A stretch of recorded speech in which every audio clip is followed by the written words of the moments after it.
சென்னையில் ஒரு பிரபலமான ஹோட்டலில் இந்த வேர்க்கடலை சட்னி ரொம்ப ரொம்ப ஃபேமஸ். ரொம்ப ரொம்ப சூப்பரான டேஸ்ட்ல இருந்தது. அந்த வேர்க்கடலை சட்னி எப்படி செய்யலாம் அப்படிங்கிறதையும் அதில் ஒரு சீக்ரெட்டான டிப்ஸ் இருக்கு. அது என்ன அப்படிங்கிறதையும் தான் நம்ம இன்னைக்கு பார்க்க போகிறோம். இப்போ வாங்க அந்த சூப்பரான டேஸ்டான வேர்க்கடலை சட்னியை அந்த சூப்பரான டிப்ஸோட எப்படி செய்யலாம் அப்படிங்கிறத பார்க்கலாம். ஃபர்ஸ்ட் ஒரு அகலமான கடாயை பார்த்து எடுத்து வச்சுக்கோங்க. அந்த கடாயில் நான் இன்னைக்கு ஒரு கப் அளவுக்கு பச்சை வேர்க்கடலை எடுத்து வச்சிருக்கேன். அதை இதில் போட்டுக்கரலாம். அடுப்பை நல்ல மீடியம் ஃப்ளேம்ல வச்சு இந்த வேர்க்கடலை ஓரளவுக்கு நல்லா வறுத்து வர வரைக்கும் வறுத்து விட்டுக்கோங்க. ஹை ஃப்ளேம்ல வச்சு வறுக்க கூடாது. நல்ல லோ ஃப்ளேம்ல வச்சு பொறுமையா வேர்க்கடலையை வறுத்து விடணும். அப்பதான் அந்த சட்னியோட டேஸ்ட் ரொம்ப ரொம்ப சூப்பரா இருக்கும். இப்ப பாருங்க, கடலையோட கலர் எல்லாம் மாறி நல்லா வறுத்து வந்துருச்சு. இந்த டைம்ல இந்த கடலை எடுத்து ஒரு தட்டுல கொட்டி வச்சிடலாம். அதில் உள்ள தொலியை வேணும்னா ரிமூவ் பண்ணிக்கரலாம், உங்களோட விருப்பத்தை பொறுத்தது. ஆனா நான் இன்னைக்கு அப்படியே தான் சேர்க்க போறேன்.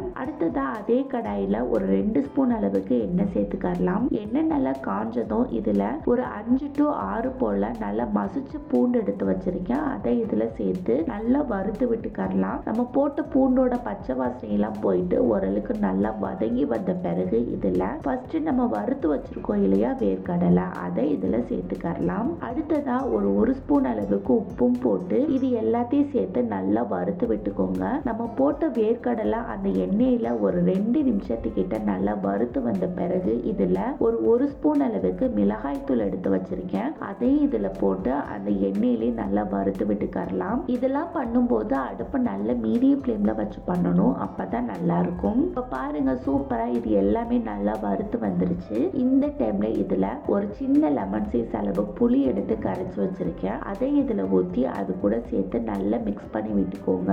இப்போ நம்ம ஊத்தின புளி தண்ணி ஓரளவுக்கு நல்லா சுண்டி இதுல இருந்து எண்ணெய் நல்லா பிரிஞ்சு வர வரைக்கும் நம்ம வெயிட் பண்ணி வதக்க விடலாம். இப்ப பாருங்க, நான் சொன்ன மாதிரி இதுல இருந்து எண்ணெய் நல்லா பிரிஞ்சு வந்துருச்சு. அதே நேரத்துல நம்ம ஊத்தின புளி தண்ணியுமே ஓரளவுக்கு நல்லா சுண்டி வந்துருச்சு. இந்த பதம் வந்த பிறகு நல்லா மிக்ஸ் பண்ணி விட்டுட்டு மிக்ஸி ஜார்ல போட்டு நல்லா பேஸ்ட் பதத்துக்கு அரைச்சு வச்சுக்கரலாம். அடுத்ததான் நான் சொன்ன சீக்ரெட்டான டிப்ஸுக்கு வரலாம். அதே கடாயில ஒரு 2 ஸ்பூன் அளவுக்கு எண்ணெய் சேர்த்துக்கரலாம். எண்ணெய் நல்லா காஞ்சதோ இதுல ஒரு பெரிய ஸ்பூன்ல ஒரு 2 ஸ்பூன் அளவுக்கு கடுகு சேர்த்துக்கோங்க.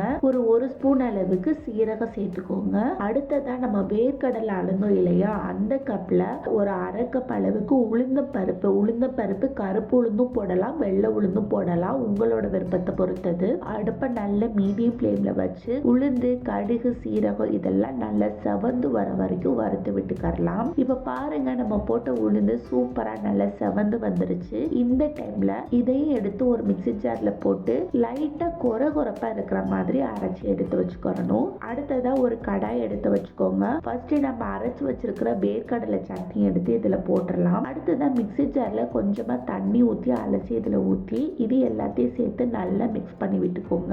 பாருங்க, சூப்பரா இது எல்லாமே சேர்ந்து நல்லா மிக்ஸ் ஆகி வந்துருச்சு. அடுத்ததா நம்ம அரைச்ச அந்த உளுந்த பருப்பு இருக்கு பாத்தீங்களா, அதை எடுத்து இதுல போட்டு அந்த சட்னி கூட சேர்த்து மிக்ஸ் பண்ணி விட்டுக்கோங்க. கடைசியா இந்த சட்னி கூட அந்த உளுந்தம் பருப்பை மிக்ஸ் பண்ணும்போது ரொம்ப ரொம்ப வாசனையா இருக்கும். அதே நேரத்துல டேஸ்டாவும் இருக்கும். இதுதான் அந்த கடையில வேர்க்கடலை சட்னியில இருக்கிற சீக்ரெட்டான டிப்ஸ். ரொம்ப ரொம்ப சூப்பரான டேஸ்ட் இருக்கும். இந்த மாதிரி வேர்க்கடலை சட்னி செய்யும் போது கண்டிப்பா ட்ரை பண்ணி பாருங்க. ட்ரை பண்ணி பார்த்துட்டு எப்படி இருந்தது அப்படிங்கறத கமெண்ட் பாக்ஸ்ல கமெண்ட் பண்ணுங்க.